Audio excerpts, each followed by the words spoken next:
Les Bretons boivent plus en ivresse qu'ailleurs dans le reste de la France, qu'ils soient jeunes ou vieux.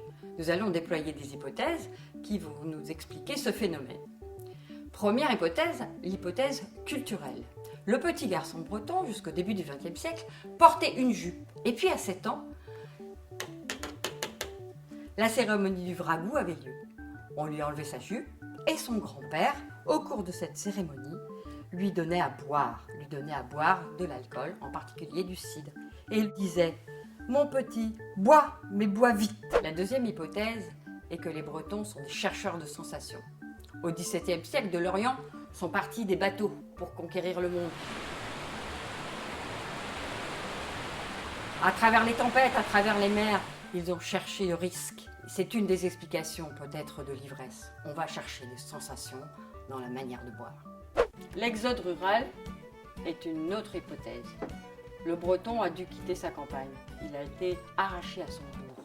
Il est arrivé en ville pour travailler dans l'industrie.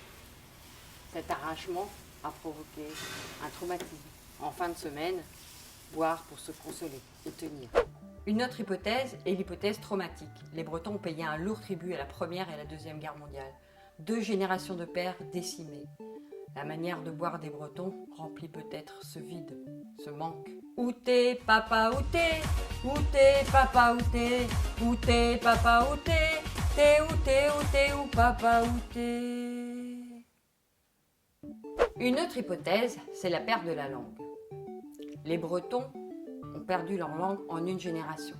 Les mamans n'ont plus pu dire « ma big-billonne », mais on dit « mon petit chéri » en français. Exprimer son amour dans une langue étrangère provoque du manque. Peut-être que l'ivresse est venue dans ce manque-là. Ma langue! Où est ma langue? J'ai perdu ma langue! L'hypothèse de la pression scolaire. Les Bretons ont les meilleurs résultats au CAP, au BEP, au brevet et au bac. Ils sont bourrés de diplômes.